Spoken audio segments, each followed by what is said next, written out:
This past July, Catholic Communications led a pilgrimage to Eastern Europe. In part 3 of our series today, we find our pilgrims leaving Krakow to experience the miraculous wonders of the Divine Mercy Shrine, as well as the somber and sobering history of the Auschwitz death camps. Our very own Bishop Mitchell Rosansky was the spiritual leader on this trip, which was documented and produced by Father Gary Dailey and Chief Videographer Bill Pekosha.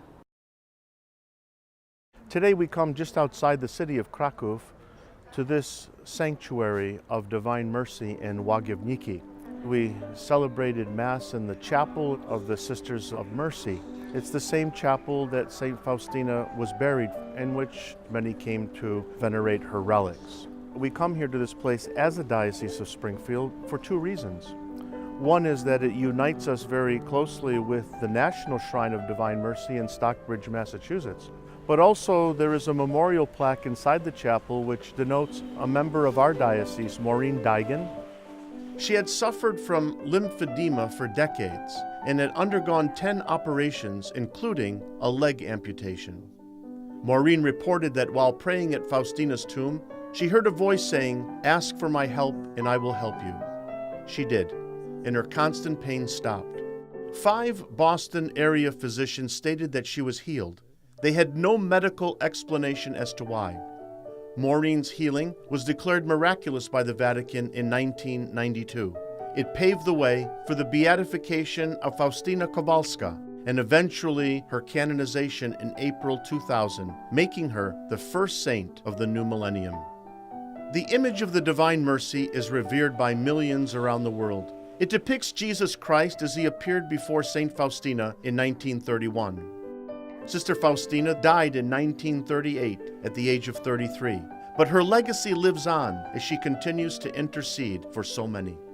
On August 17, 2002, Pope John Paul II consecrated the sanctuary's majestic 1,600 square foot brand new basilica. Every year, some 2 million pilgrims from all over the world visit the shrine.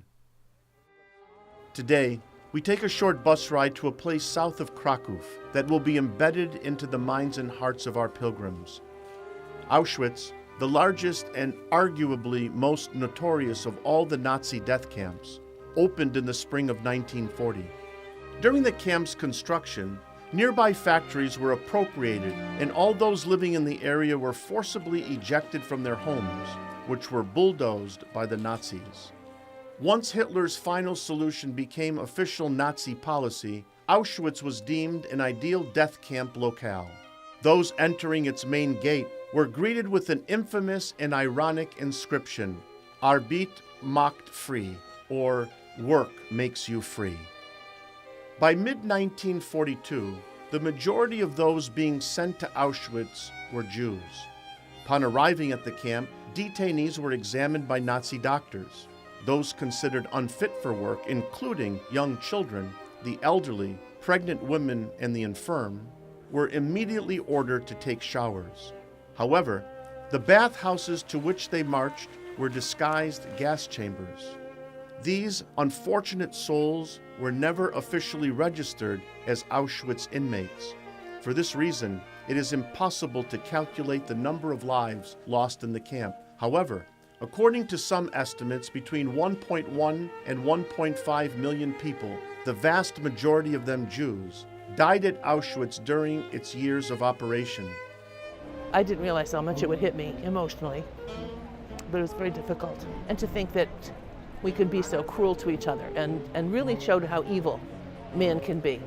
But it also showed about the indomitable power of faith, because the Polish people, with all that they've been through throughout their history, they've been taken over by just about everybody at one point or another, and yet they're still very faithful. 2 prisoners of this camp became martyrs and canonized in the church. Edith Stein, known as Carmelite Sister Saint Benedicta of the Cross, canonized in 1998, and Franciscan Father Maximilian Maria Kolbe, canonized in 1981. Saint Kolbe gave his life in place of a prisoner by the name of Franciszek Gajowniczek, a man with a wife and children.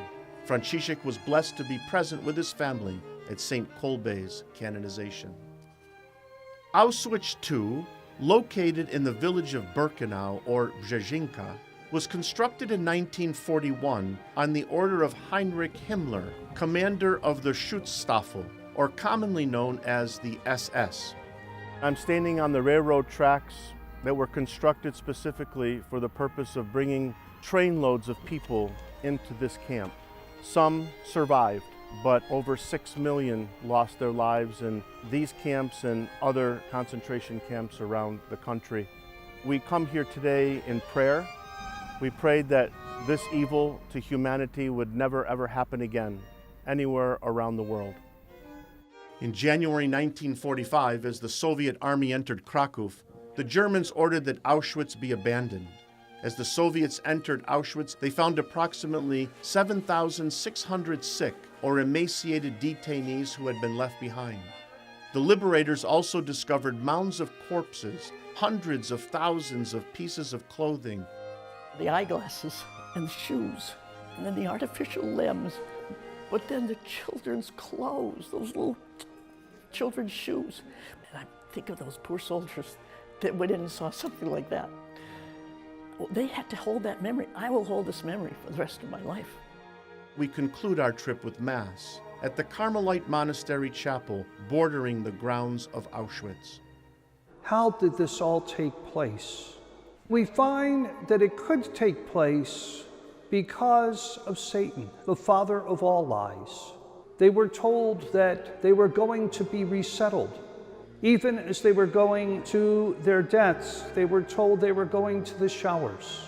It was lie after lie after lie. The lie of Auschwitz and of all the death camps was that those who were brought there were not looked upon with the eyes of God, but rather they were demonized. They were thought by others to be evil. And the truth was that each of those who were taken to their deaths are children of God. We say our goodbye to the beautiful country of Poland with our final stop, Kalwaria Zebrzydowska, some 20 miles south of Kraków, for a celebration of Mass. Over 1 million pilgrims visit the shrine every year. 9-year-old Karol Wojtyła, after the death of his mother, was brought here by his father along with his older brother and knelt before the image of Our Lady. His father pointed to the image saying, "This will be your mother now." A beautiful thing to ponder as we depart Poland on our 5-hour journey to Vienna, Austria.